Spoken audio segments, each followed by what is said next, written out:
I'm Renee Williams. And I'm Billy Thomas. And welcome to another edition of From the Woods Today. You know, we have a couple of topics today. One is could be a very sweet topic, and the other one might be a little, I don't know, creepy, but we'll see. It depends. I'm the beholder, right? We're the beholder. It could be creepy depending on how you look at certain types of bugs. Yeah. And then we have a tree of the week. So we're loaded today. Yeah, exciting show. We're coming to you live from the campus of the University of Kentucky, and it's actually move-in week for us here on campus. We've got students and parents and families all over campus. It's a lot of buzz going on around campus right now, but we're excited to have you all with us here today. As Renee mentioned, we've got a really good show. We've got our resident entomologist, Dr. Jonathan Larson. He's going to be talking about the big beetles of Kentucky, so can't wait to see that one. We have Laurie Thomas, got a new tree of the week. And I think Laurie's going to be with us today, so that's great. And then we're going to have Jonathan kind of wrap us up talking about World Honeybee Day, which is coming up, I think, on August 19th. So really excited to have you all with us. As Renee said, we appreciate you all being here. If you've got any questions for our presenters, you can use the chat function. And if you're on YouTube, you can hit us up via email at forestry.extension@uky.edu, and we can respond that way. But delighted to be with you, Renee, and with all these fine folks out there online with us. Definitely. So of course there's no buzz, comment there. That was not have anything to do with our topic today, but we're going to go ahead and get Dr. Larson on. Thank you so much for joining us. And first topic, you're going to be talking about big beetles. Now, how big do these beetles get? As titanic as you would wish. Godzilla sized. Oh, Lord. Oh, no. That's why I was like, it may creep some people out, but others, that's so cool. Do we need like a warning for people right before? I feel like the word entomology is basically my trigger warning. Where like people know. They know if they can't handle it or not. So all right. I am excited for the opportunity to talk about some big beetles here today. I was trying to decide if I wanted to open the presentation with a rendition of Sir Mix-a-Lot's song and maybe sing Big Bugs, or I like Big Bugs and I Cannot Lie, or Big Beetles and I Cannot Lie, but I decided that was probably not appropriate. We get sued for music infringement or what have you. So you get like 10 seconds. So. So instead I featured just one of the insects that we're going to talk about here today that we'll get into and dig on a little bit later. But there is a sort of extension background to this, sort of a genesis that laid the foundation for me wanting to talk about big beetles. And that is because August is known nationally as National Tree Check Month. This is something that was started by the USDA, and it's aimed at increasing Asian longhorned beetle awareness. That is an invasive species that you can see here next to a quarter. It is itself a large beetle, a big bug, as you can see. Very interesting looking, famous for having a black body, kind of white speckling, banded antenna, and then they have what look like big blue feet as well. So this beetle is a potential hazard to Kentucky. I want to highlight and stress here at the outset that it is not found in the state. We have never found Asian longhorn beetle in Kentucky, as far as I am aware, but it's something that we try to keep people aware of for reasons that I'll get into here in a moment.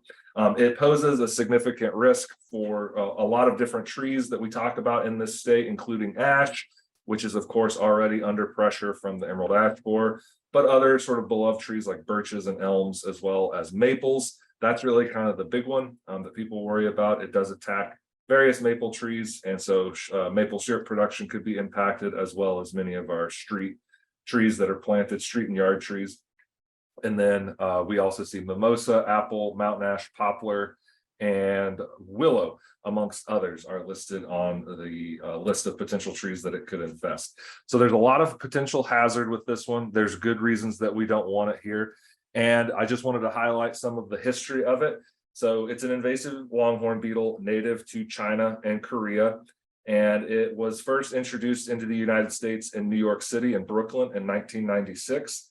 What I find very interesting about this beetle and its invasion is that it doesn't sort of follow the set pattern that we usually expect with an invasive species, where you find it and then there's sort of this initial infested area, and then you almost see this wave that kind of ripples out from that first invasion, like we saw with emerald ash borer, like we've seen with spotted lanternfly and brown marmorated stink bug, where it just sort of goes and keeps spreading across the invaded country. With this one, we have had several isolated detections, typically in urban areas, as we'll get into here in a second, and also typically associated with sort of a port or import type area. So if you look, New York City was the first one, but then we've had other finds in New Jersey and Massachusetts. There's been some finds up in Canada. There was a problem in Chicago that was declared eradicated in 2008. And then one that was found in Ohio in 2011. The most recent find was down in South Carolina. I've heard from an extension entomologist down there. His name is David Coyle. He is a forest entomologist of some renown, and he is working with that invasion down there, which involved, I believe it's like a gated community, or it's sort of an isolated community. They have a pool is the most important part of the story, and these beetles were falling into the pool, and people called them the pool bug. Until some of them got them identified, and it turned out that it was this invasive beetle. And so that, I think, highlights this public awareness campaign, the need for it, the fact that we have to get people aware of what this beetle is, so they'll report in if they do find some errant ones. So the one that we're most worried about is, of course, that Ohio one, which is still an active infestation. The last that I heard, I'm still dealing with it there. And this is the one that could potentially impact our state if it were to ever decide to cross state lines. Most of the problem sites that we've seen in history have been located in pretty urbanized areas, cities and towns, basically. And some of them are a little more isolated. And there is also a problem, I would say, though, for forests. Like if this beetle were to get out into the woods and sort of make its way into the woods in New York State, or up in New England, or even in the Great Lakes states, there would be widespread devastation where we have this sort of heavy maple mix. This map from the Forest Service that you see here uses red and blue to differentiate between areas that they would say are susceptible versus non-susceptible. And this is based on like the broader forested regions, basically the wilds. And I think that this is a really powerful map. It shows where the worst problems would be, but it also, I think, gets Kentucky a little wrong.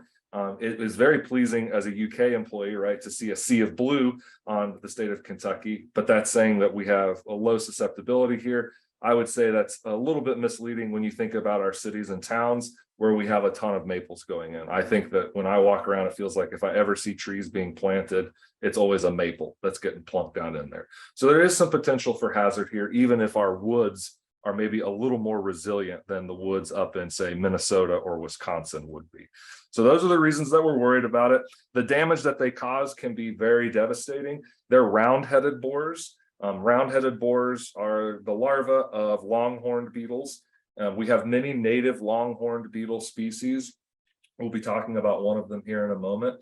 And by and large, they're not issues. They don't cause a lot of damage. They're recyclers. They're things that are a part of the decomposition cycle in the woods. They like the woods because their larvae are always found in wood, and they're eating dead and dying trees, basically. Sometimes they may hasten a tree sort of to the grave, but usually this is more of a sign that you have a stressed tree or a tree that maybe needs to be removed. This species, though, is invasive, and that means that there aren't natural defenses against it, and it is able to attack living trees and infest them. The larvae are quite large. They bore into the heartwood of the tree. You can see this Swiss cheese looking log on the right side here. That's the result of ALB feeding. They're in there for 1 to 2 years doing this devastating digging and feeding, and the tree will eventually be taken down over the course of a few years as it can't feed or support itself basically anymore. And then the larvae will pupate, and out come the adults, which will mate in August and then lay their eggs. This pest has already resulted in the removal of over 150,000 trees in the country.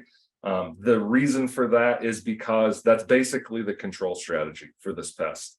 Quarantining an area when an infestation is discovered, and then the complete and total eradication of any potential hosts within that quarantine zone. That is the go-to method. If that sounds frightening, it is because it is.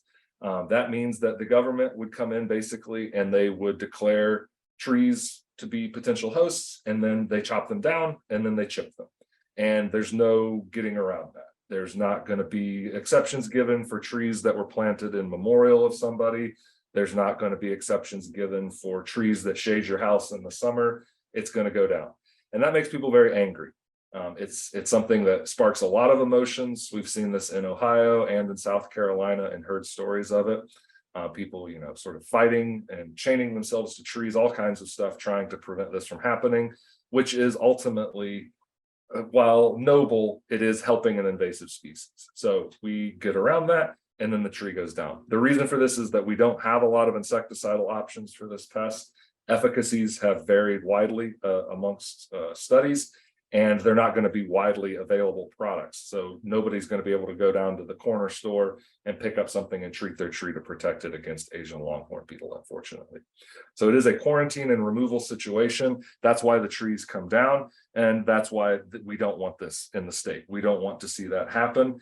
And that's why we want in August, when the adults are active, people to take 10 or 15 minutes to sort of peruse their landscape, especially if they have maples or poplars or willows or any of those trees I mentioned before, and to look for the insect itself, which is large and obvious if you discover it, to take a photo. You can send that to reportapest@uky.edu or our Kentucky Bugs Facebook page, and we'll help with identification. Sometimes the culprit is gone though, but you can still find large exit holes and cracks in the bark. The exit holes are large. They basically, you could fit a pencil down in them. You can see one in comparison to a dime on the left here. A tree that's infested, you may also notice branch dieback and leaf drooping, and then scarring would also be observed. The other thing that we might notice if it were to be found in the state would be the scarring by their egg laying activity. So if you don't see the adult, you could end up seeing this, where the female beetle, she chews these pits in the bark and then she lays her eggs in them. It looks sort of almost rodent-like in damage. It's just these chew marks. You can see the etching along the edge, and then you probably won't notice the eggs. They'll probably have hatched. But if you see these weird sort of pits chewed into the bark, that would be another thing that you could report by taking a photograph and sending it in to reportapest@uky.edu or Kentucky Bugs. You could be the first person to report this in Kentucky. I hope you're not. There's no trophy or prize for this. It's just very helpful for us to know that people are out in the landscape looking for things like this pest. I know everybody's out looking for murder hornets. I get lots of samples of potential murder hornets, but we would like it if people also look for things like Asian longhorn beetle. The inspiration for what I'm talking about today, though, came from the fact that whenever I talk about Asian longhorn beetle, I almost always end up talking about a native beetle that's quite large, the cottonwood borer, which you can see on the far left here in comparison to a female Asian longhorn beetle. That's the one in the middle, and then a male Asian longhorn beetle on the right. I'll make sure that, at what height would you see the damage? You would see that just about anywhere on the tree. Those ones that we saw in those pictures, that was at eye height, basically on the tree. They are going to start the invasion up in the upper portion of the tree. That's how most of these work. So if you were doing any tree trimming or limb trimming, you might be more lucky and see it, but it does get down into the more visible zone as well.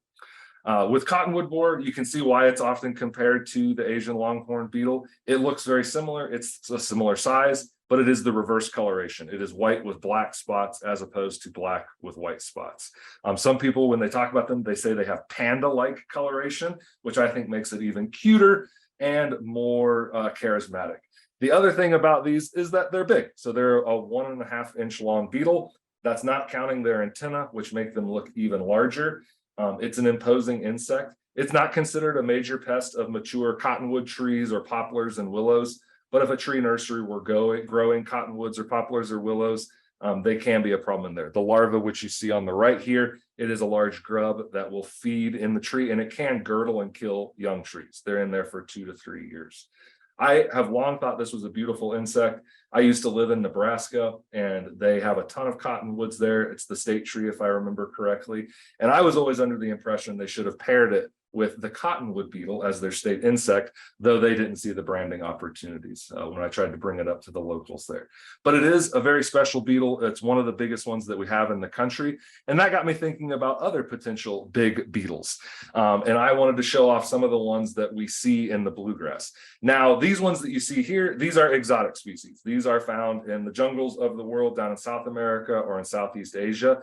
But we have huge bugs, huge beetles that still live on Earth. Not all of the dinosaur-sized insects are gone. We do still see a few of them. The one on the left there, that's called the Titan beetle. It's considered one of the largest beetles in the world. You can see the man's hands there. I don't think that he has small hands, and you can see just how big it is in comparison to them. On the right, we have Hercules beetles. You can see the grub form and then the pupal form, as well as the adult in the background. So these are truly gargantuan bugs. I mean, these are big insects. And while we don't have anything that quite rivals the size of these, which are, upwards of 4 to 5 inches long, we do have some big beetles that call Kentucky home. And one of them, or some of them, are related to the Titan beetle. These are called prionid beetles, prionid wood boring beetles or root boring beetles. These are large longhorn beetles that feed on the roots of various trees and shrubs as grubs. But then as adults, they are huge insects. They're over 3 inches long. They're very stout. They have really thick mandibles that they can bite with. They're a forest dweller. They love to be out in the woods. The males are smaller than the females, but they're mobile. They fly, and they'll sometimes come to lights, especially if you set up and camp in the woods. One of these could end up come visiting you. This was a sample on the right that was brought to me a few years ago. It's holding a jumbo paper clip for your entertainment. Just as well as for size comparison. But these are really big bugs. They can nip you, they'll bite you with those big mandibles if you mishandle them. It does hurt, but it's not going to draw blood or inject any venom or anything into you.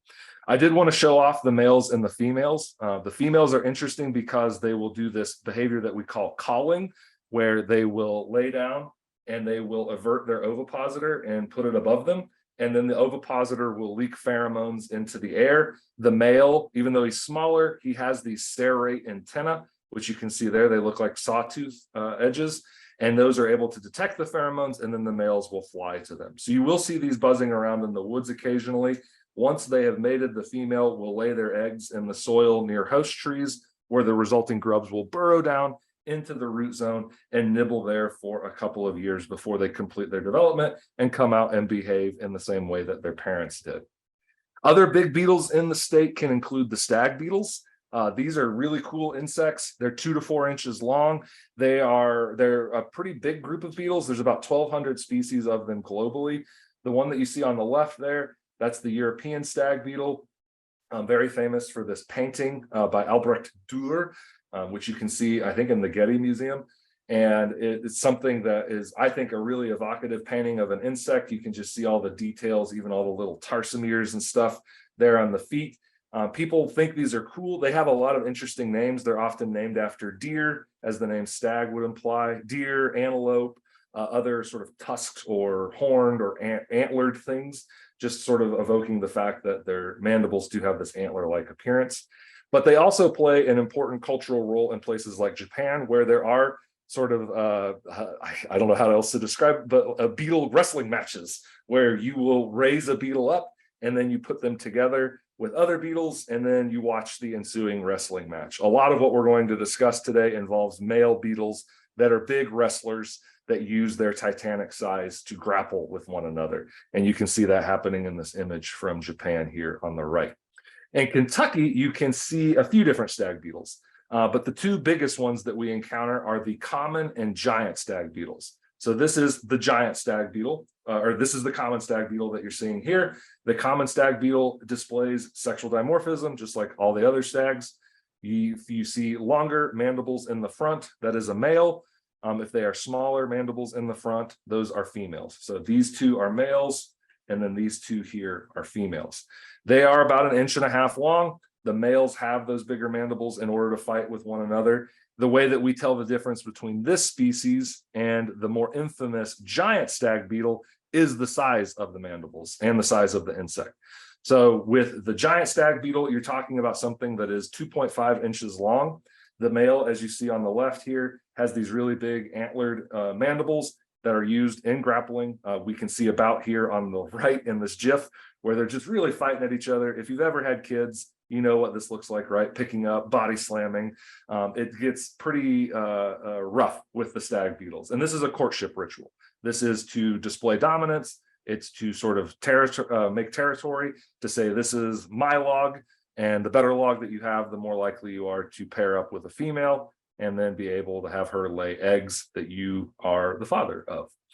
This is to show that the fact that the mandibles can vary individual to individual. This has a lot to do with sort of grub health when they're a baby. How good are they eating? So you see this variation amongst the mandibles in terms of the teeth, the length, the sort of girth of them. And this has consequences for their success during the courtship ritual. The stag beetles that we're talking about here are, again, part of the natural decomposition system that we would see in the woods of Kentucky. They're helping to break down trees and logs and things. If you find the grubs, they'll be in these rotten things, stumps and logs, breaking that down and returning nutrients to the soil. They're usually in there for 2 to 3 years. We do sometimes see these end up in mulch piles. If the mulch pile is sitting around for long enough, you will occasionally see stag beetles trying to oviposit on it to lay their eggs there. And I have had a grub brought to me that the person said came out of a mulch pile. So generally speaking, these are out in the woods, living in those logs and stumps, but sometimes they end up in the more suburbanized areas with the big mulch piles. I think that they're really beautiful. Maybe beauty is in the eye of the beholder, but I just think those mandibles are really interesting, and the way that they use them is pretty fascinating. Some of the other bugs that are big here in the state that are beetles include the giant black water beetle, very literally named because entomologists just can't help themselves, it would appear. It's big, it's black, it lives in the water, and it's a beetle. There you go, that's its name. Another one that's 1.5 inches long. It's the largest aquatic beetle in the United States.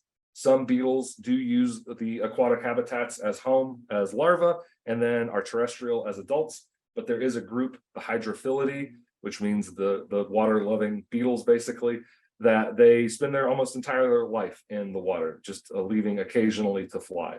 These are freshwater beetles. They're most associated with large ponds rather than with flowing rivers.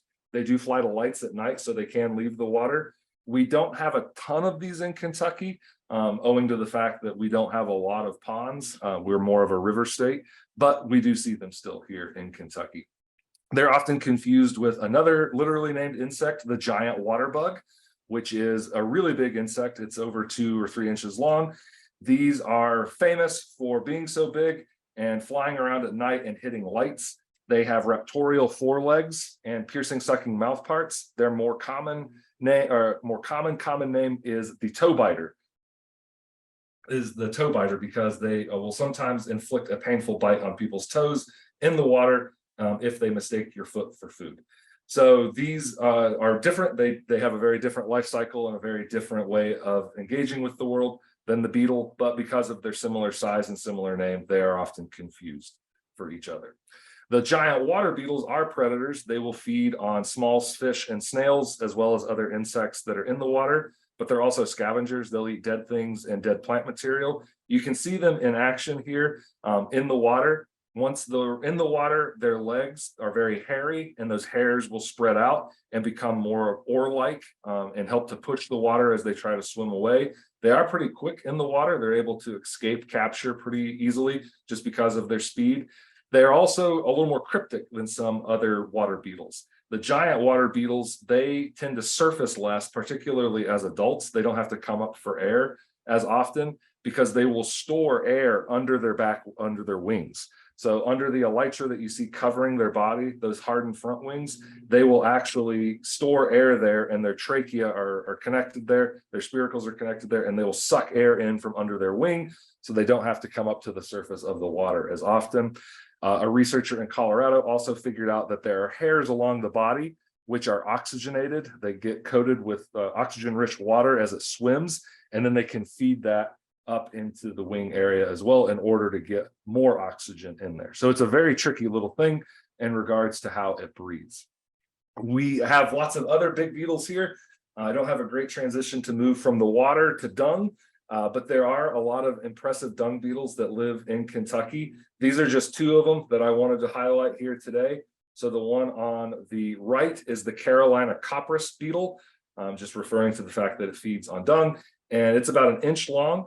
If you read sort of older literature about this beetle, they are often described as being strong enough to open your hand. So if you try to close this insect up in your balled fist, they can actually push your hand open. That's how strong and muscular they are. The other insect that you see here, which has sort of a dinosaur-like face, This is the rainbow scarab. It is not as big as some of the other ones that we're talking about today, but anything with a huge triceratop-like face that we see here, I think is worth highlighting. So the rainbow scarab is often in this dazzling green and orange and kind of copper mixture all the way to blue, but they are most famous for having males that have this almost inch-long horn that extends off the top of the head. As dung beetles, you may have some impression of what it is that they do out in the landscape. Dung beetles are associated with areas that have ready supplies of dung, and they do show different poo preferences, is one way of putting it. When we talk about the beetles that do this, some of them prefer swine dung, some of them prefer possum dung, but then we also have many that prefer cow and horse dung, although it often ranks lower on the list than some of the other dung. Human dung is also appreciated by several of these beetles. When we used to defecate outside more frequently, they would use our dung as well. When dung beetles are using dung, there are 3 different ways that they're going to use it. They're going to lay their eggs in it, and their larvae are going to feed on it. But some of them are going to tunnel into the dung, which is what we see in Kentucky. The rainbow scarab that I mentioned before, that's its life cycle on the left. They mate, they will dig into the dung, and then they take bits of it down into a tunnel in the ground, and then they will lay their eggs there. The female and males will mate together and finish the dung ball with one another in the ground, and then lay their eggs and leave. We also have some that are dwellers. They live in a dung pat their entire life, basically, while others are rollers. Rollers are the most famous of the dung beetles. These are the things that we used to see in Egypt, and people would talk about with mythology. So they actually ball the dung up, and then they will roll it across the sand, and they follow the sun as they do this. And Egyptian mythology and Egyptian religion, the scarab beetle had a place as a religious figure. This is Khepri, the deity that had a beetle for a head, and they were responsible for moving the sun across the sky, basically. The Egyptians thought that the sun died every evening when it went down, and then Khepri would have to resurrect it the next day. So they are the god of like rebirth and death in that fashion, rebirth mostly. And it involves the dung. So I have always thought that was a very interesting way of interpreting a beetle's life cycle. And this seems like a very uncomfortable face to have on this deity. I love dung beetles. I think they're very cool. I like reading about them. They perform a thankless but necessary function in our ecosystems. These are just a couple of different viewpoints on the 2 that I highlighted before. They are important in agriculture. They help to break down cow pats and horse dung, but their function is threatened by exposure to medicines, things like ivermectin. If an animal is treated with a delayed release thing of ivermectin in their stomach, that will slowly leak out into their dung. And the beetles, when they try to utilize that dung, it can kill their resultant larva. So we do see them kind of impaired here in Kentucky. We have a researcher in our department. His name's Nate Hahn. He is looking at the dung beetles of reclaimed strip mines where goats and sheep are being introduced, and seeing how they're going to take advantage of that dung. So it is an active area of research for Kentucky as well. And I wanted to conclude with the Eastern Hercules beetle, which is the largest beetle in Kentucky. It's up to 2.5 inches long. They are amazing creatures. We used to have somebody in our department that they raised these. So we had buckets and buckets and tubs of rotten wood material that these beetles were living in. And they're just very captivating. They are kind of a unique yellow-gray color. Some people describe it as a yellow-gray-green. There is color variation, as you see on the right here. They can be darker or lighter in coloration. They are almost always speckled, though there are rare individuals that lack any spots on them at all. We have a male and a female in the image on the left. Again, the male is going to be equipped with these horns, which are used for grappling. The horns are interesting, a little different than some of the other species we've talked about. Instead of being opposing one another, so horizontally, these are vertically opposing one another. So one of them is on the head, and then one of them extends from the top of the thorax and meets it at the other tip. And so they have this kind of like pinchy face that goes vertically on their body. When males get together, they can be hanging out, but then if a female appears, they will almost instantly engage in battle, and they will start fighting with one another to try and prove which one is the toughest in order to mate with the female, as well as to sort of claim egg-laying spots for her. It does have physical consequences. The gentleman I talked about before, his name was Bill Wallen, that raised these, and this was an image he took. That arrow is pointing to a hole pierced in the exoskeleton of one Hercules beetle from another. So they do actually squish or squeeze so hard that they can crack their shells, which is quite impressive. The female beetles, after mating, they lay their eggs in the soil. The grubs that come out are very similar to what you would see in your lawn, except on steroids. So they're quite big. These burrow to stumps and logs where they will feed for up to 2 years before pupating and then emerging as an adult, usually around midsummer. I wanted to show you the pupa as well, because it looks like the beetle as an adult, and they're also very velvety. They have a very nice velour-like texture to them, and they're kind of shiny when you take pictures of them. This is an insect that's often sought after in the state. People that have 4-H insect collections, people who are interested in bugs, they usually want to capture a Hercules beetle just because they're kind of charismatic looking and interesting and weird. Some of them want to be pinched by them. I found about a dozen different YouTube videos of people letting this pinch them. I don't suggest that. We like the Eastern Hercules beetle so much in my group, in my extension group, that we actually made our logo for Kentucky Bugs, the Hercules beetle. You can see we had a local artist draw that for us and then hide the word Kentucky Bugs in that speckling. Their populations are at risk. They're losing habitat as we deforest places. And then there are effects of things like emerald ash borer, which take away some of their preferred oviposition sites if we lose those ash trees.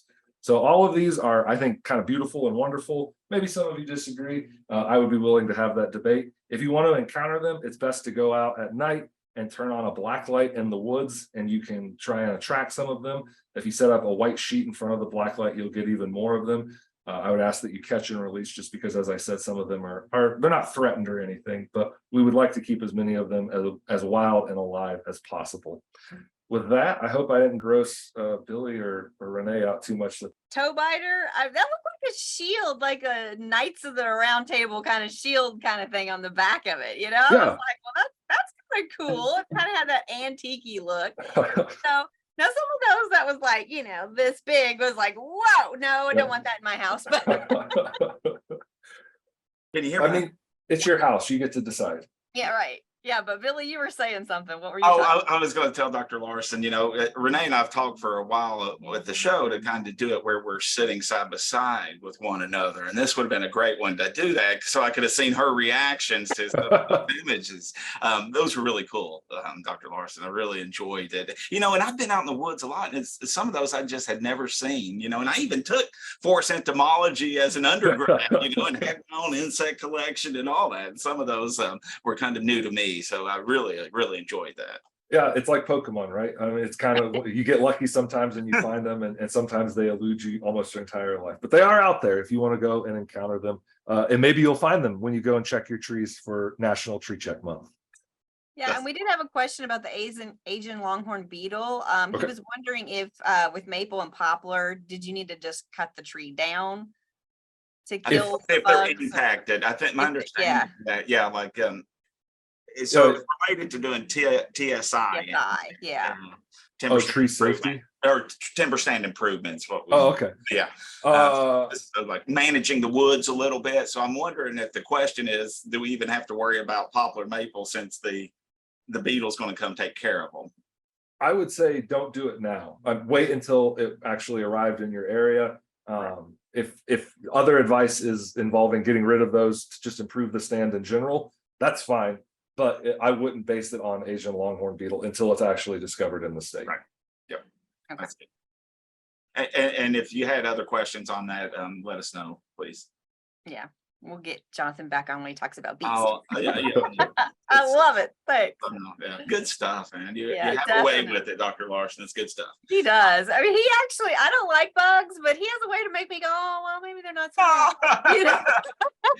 He's a empathetic entomologist. He is. He's very good. No, excellent. Well, we've got another really cool thing we're about to share with you all. We've got the tree of the week, and I don't know if Laurie's available to. Yeah, there she is. Wonderful. Thank you, Lori, for joining us today and talking a little bit about a new tree of the week. Yeah, we got a completely different one. And this is one we're actually going to find more in an urban setting. You you could find it in the woods, but this is one that's used a lot, and it's the Washington hawthorn, and it's one of our numerous hawthorns that we have in the state. But this one we really see in the landscape because it is a really attractive tree year round.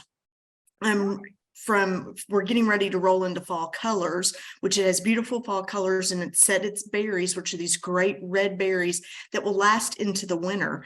And it has wonderful flowers. I mean, you'll see some photos in here that kind of show you how it's just laden with all of its flowers in the spring, and then it goes to the berries, and then it goes to the great fall color.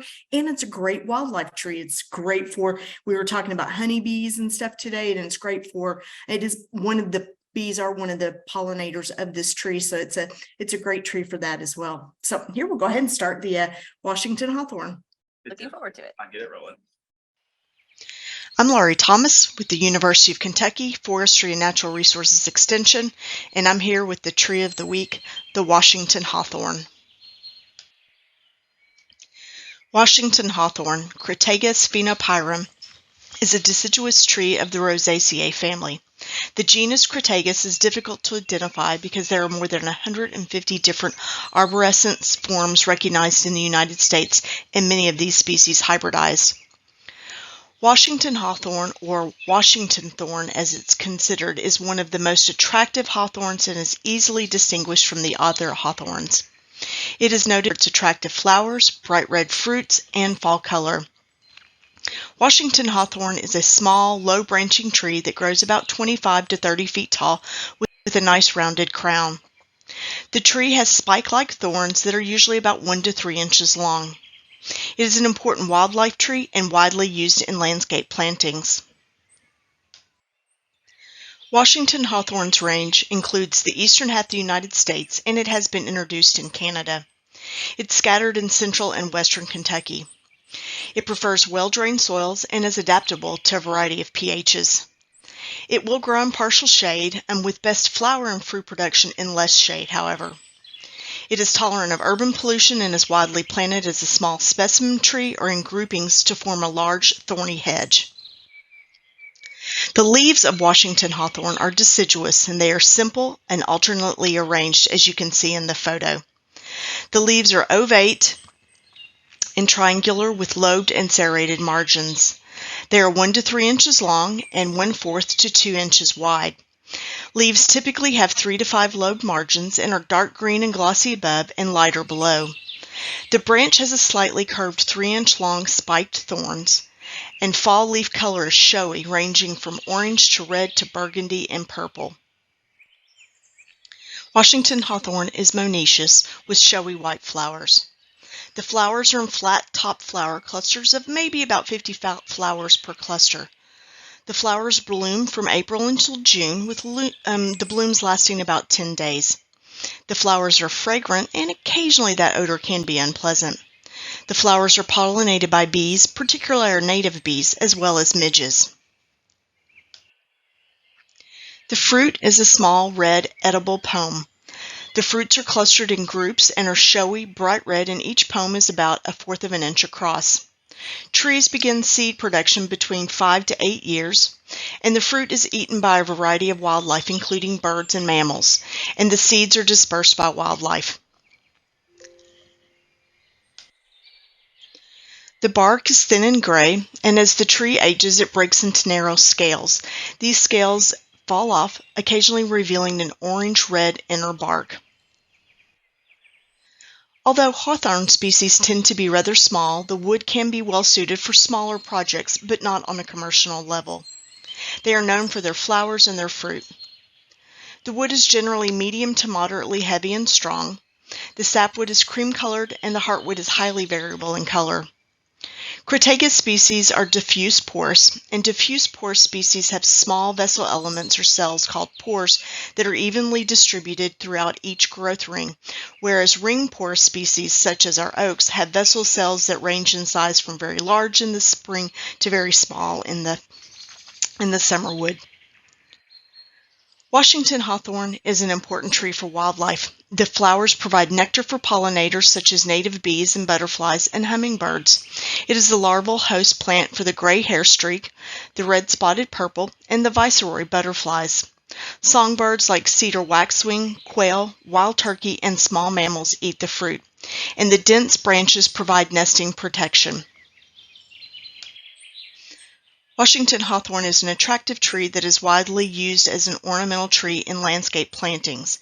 It's used as a specimen tree or in groupings or even as a hedge since it tolerates heavy pruning. There are numerous cultivars that are thornless, including Princeton Century and Fastigiata. The national champion Washington hawthorn as of 2021 is in Norfolk, Virginia. It's 37 inches in circumference, 21 feet tall, with a crown spread of 32 feet. The Kentucky champion is in Fayette County on the Henry Clay estate of Ashland. It is 26 inches in circumference, 29 feet tall, with a crown spread of 19 feet. If you'd like to know more about champion trees, check out the American Forest National Champion Trees or check out the Kentucky Division of Forestry Champion Trees. Now for a few fun facts about Washington hawthorn.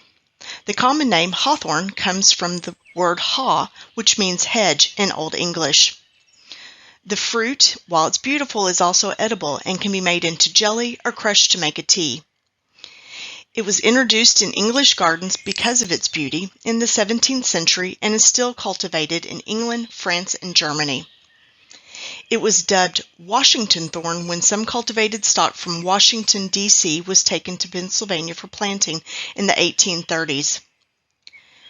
The scientific genus name Crataegus is the Latin name for the hawthorn, and it comes from the Greek kratagos, which means thorn tree, and kratos, which means strength because of the strong wood. The specific epithet, phenopyrum, means with the appearance of a pear, and that's in reference to the foliage. I hope you get the opportunity to get out into your woodland, a local park or neighborhood, and enjoy the beautiful trees, including the Washington hawthorn. That was a really neat tree, Lori. I really liked that. I like that, it was a shorter tree. But the thing about it is what I was wondering is like if you planted it in your backyard, how messy is that going to be as far as like the berries and things like that? And that kind of depends on what, I know we've had them as I grew up, we had one in our backyard, and usually a lot of those berries were eaten. So that's kind of how it escapes cultivation, and it does get scattered throughout the state by birds eating those berries. But there is probably some mess with it. And remember, it's got thorns. So but it does tolerate pruning. You'd want to prune it up if you did put it in your backyard, because it does have, 3-inch good sized thorns I on saw it. those. Those Right. look, yeah. Right. Those look like they could hurt. So Yeah. well, thank you for doing that. We greatly appreciate it. Sure. Great. Good to see you. Yeah, thank you, Laurie. Bye. All right, moving on to our next sweet topic. And you know what? I think it goes in really well with the hawthorn, right? Yeah, we're going to be talking about World Honeybee Day. Is that coming up sometime soon? Got Dr. Larson back with us again. I feel like I have to put like a disclaimer on this because I have some feelings about National Honeybee Day that maybe aren't the most positive, but we'll put that into context if that sounds fair. I don't have a ton of slides for this, just to talk about sort of what this is and kind of what got put together. National Honeybee Day, it's going to be held this year on August 19th. It's going to be held on August 19th, 2023. This is a honeybee kind of down deep in a flower, getting coated in pollen. Honeybees, they're really interesting organisms. They're something that we have a lot of association with here in the United States in particular, kind of globally talking about them. There are different kinds. You have European and Asian, African and honeybees. They have a unique cultural connection to almost all of humanity. And for that reason, a lot of people want to celebrate them. There is a global honeybee day that is held in May. That's actually sort of endorsed by the UN and the FAO, the Food Organization. But here in the United States, we've got our own that is held on the third Saturday of August annually. It was started in 2009. And the quote sort of mission of it is to bring together beekeepers, bee associations, as well as other interested groups to connect with the communities to advance beekeeping. I wanted to highlight the fact that this started in 2009. If you can think back to 2009, I know a lot has happened since then, But this was an era in which we were really ramping up the conversation about colony collapse disorder, which was a unique situation with honeybees where it seemed like they could disappear on us. Colonies across the world were collapsing, where there was this sort of mysterious issue, it seemed like, where bees were just spontaneously dying off in the hive. A beekeeper would have the hive and go back the next year and they'd be gone, or even within a growing season, they would suddenly see the complete collapse of their colony. There were lots of things that were blamed for this, lots of things that were brought up in conversation about this. And I think that anything that we could do back then to try and highlight this issue and help the bees, it was something that was always really appreciated. And so it doesn't surprise me that in 2009, that is when this began. And there was a big push then to also get more people into beekeeping. There was a statistic going around a couple of years ago that as a result of colony collapse disorder and things like National Honeybee Day, we actually have seen a 200% or thereabout increase in urban beekeeping, where we're seeing people in cities and towns actually keep bees in a backyard or even in apartment complexes. We have rooftop bee colonies in larger cities. So a lot of good has been done for the honeybee as a result of measures like this, and the honeybees have rebounded fairly well. I think that there's a lot of reasons behind our sort of constant fascination with these creatures. They're social. We can see that in the names of some of the different castes within the hive. We have the queen, who is the reproductive bee. She lays all the eggs. There should only be one of those in the colony. And then we have a worker force of anywhere between 10 to 30,000 honeybees that'll be inside of this hive over the course of a summer. And they do all of the tasks, as the name implies. They collect and forage for nectar and pollen, and then bring it back and turn it into honey. They tend to the immature bees, they tend to the queen, they guard the nest. These are the insects that if you encounter a honeybee, it's most likely you have found a worker. Those are all female. The drones on the other end here, those are the male parts of the hive. They don't do anything. Maybe some of you will sympathize with this situation, but like they just sit in the colony basically all summer long, presumably playing PlayStation 5 and drinking nectar and honey and not really contributing anything. It's only when new queens are produced so that the colony can persist, or there's a mating flight for new queens that are going to leave, where the drones will exit the colony and they mate with these new reproductives. It kills them to mate. It rips off their genitalia and they die. You can actually hear it pop. It's a weird thing. And if they don't get to mate, they turn around and they try to get back into the hive, and they will be chased out by the workers and they freeze to death over the winter. So it's a very interesting setup. I think people have a lot of interest in this. There's a lot of sort of poems and analogies and all kinds of things that are written about bee colonies because of the queen and the workers. People use them to sort of evoke, labor sentiments and all kinds of things. It's just always fascinated us. And if you talk about the United States in particular, we love these insects so much, we actually brought them with us and released them here. So they're non-native to North America. They shouldn't be here. And it's, I would say, a bit of a thorny subject to say, all these other invasive species, we have a whole month dedicated to finding and killing the Asian longhorn beetle. The honeybee gets a pass, on the other hand, and we celebrate it and we want to keep it here. I don't want to sound too cynical because it's impossible to overstate the importance of these. We do rely on them for a lot of agriculture. And part of that is because as a non-native species, they have chased out many of the native pollinators that would have done the job before. We see this in particular with squash and squash bees, which are the superior pollinators, but it's hard for them to compete with honeybees, especially when they're being moved around. So we do rely on honeybees quite a bit. They contribute about $20 billion to the United States crop production farmers. And they are some of the most valuable insects on the planet because of that. Without them, we would see the failure of a lot of different farms and we would lose a lot of food. In the United States, a lot of our honeybees are going to spend a significant part of their life in California. They are taken there to pollinate almond trees.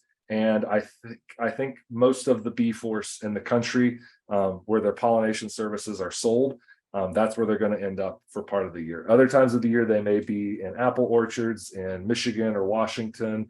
They may be in strawberry production elsewhere, but they do travel quite a bit. Professional beekeepers will have hundreds to thousands of hives that they kind of move around. But our more hobby beekeepers, of course, they're not going to be doing that. They're going to stay in the backyard to produce honey and help pollinate things there.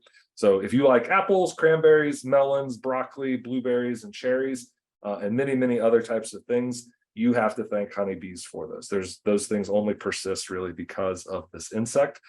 They're basically our favorite insect livestock. They have faced increasing challenges from habitat loss, where we continually add urban and suburban areas to the country. This probably contributed very heavily to colony collapse disorder, a lack of nutrition. We've also seen the pressure from diseases. There was a newer disease discovered in the early 2000s called Israeli acute paralysis virus.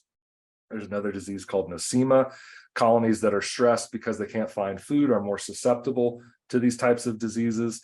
And parasites, particularly the varroa mite, which is a very destructive pest of bees. Imagine if you got a tick on you the size of a house cat. That's what a bee feels like when they get a varroa mite on them, and they can infiltrate and take over a hive very quickly. We also have to talk about beekeeping practices, the travel and stress that bees face going into these different systems, and then the exposure to insecticides in those systems have all contributed to bee decline. So we celebrate bees. We have Honeybee Day in order to try and highlight some of these troubles so that people will maybe do less of them or contribute to pollinator retention and pollinator survival by altering some practices and just appreciating these creatures a little bit more. Do you both like honeybees? Do you enjoy honey? Put it in your tea, I on love your honey. toast? Yeah. Yeah, it's a very important product. We see a lot of beekeeping in the state of Kentucky. We have various beekeeping agencies, which would probably all be very mad at me since I was kind of dogging on honeybees a little bit here today. I don't want to sound like I completely dislike these. We have to have them. I mean, they are vital to the success of American agriculture. I do think it's important to highlight, though, that they're not supposed to be here, and they have some problems. You always give us fresh perspective on things, and I love that.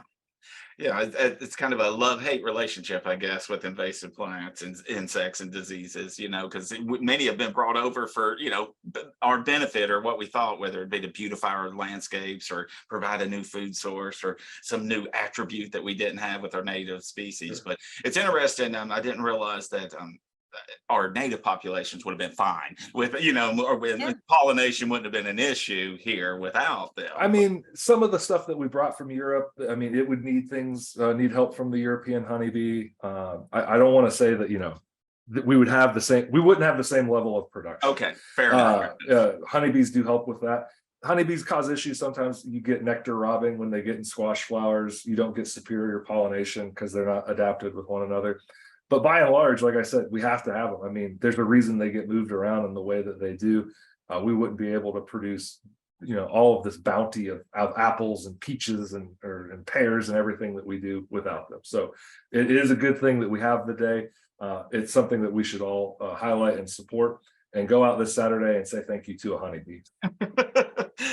One thing Go bees, go trees, right? We're always talking about all the stuff that, comes over from Asia or whatever and comes to here. So we're actually going to do a show, and I might see if you want to be a part of that in November, about what we gave over there that's now invasive. Oh, I would love that. Yeah. Yeah. So we give as good as we get. Yeah, exactly. Because we're always, on the show, we're always talking about, well, we got that from Asia, or we got that from Europe, or whatever, but we never talk about what we gave them, so I thought, a cool show to do what we gave them.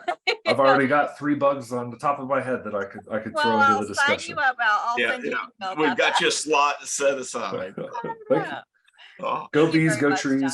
there we go. Exactly. No, it really, Dr. Larson, appreciate all your contributions. You really help us see the world differently and point out some things that we may not notice. So Definitely. good stuff. Definitely. Good stuff. Good Yeah. stuff. Excellent. Good having Dr. Larson on. Appreciate Laurie with the new tree of the week. If you all haven't seen, she has got, I don't know, nearly 100 now. Yeah, that's a lot. Awesome. So if you like those, please do it. They're always some of our most popular videos. So check those out. Again, thank you all for being with us each week. We do appreciate it. We wouldn't do this show without you all because we're trying to get good content out. So let us know if y'all would like to see something in a future episode.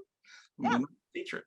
Yeah, next week we are actually going to have Lori back on. She's going to do tree ID. So if you ever wanted to know, like, how do I ID this tree? Be Yep. here next week. And Dr. Ellen Crocker will also be back with a What's Bugging My Tree. And Dr. DJ McNeil, I think, will be talking about goldfinches. So we've It's got, going to be we've got another a great packed show next Yep. week too. So appreciate you joining us. And, you know, because we can't do this without you. So we greatly appreciate you woaching. You go to fromthewoodstoday.com and you can see all of those episodes and even those commentaries Billy was just talking about. And if you have any suggestions for us, you can leave us an idea on that site. Thanks, everybody. We'll look forward to seeing you all next week. Tune in at 11 o'clock and let some others know about the show. Definitely. Take care. All right. Bye. Bye, everybody. From the woods today.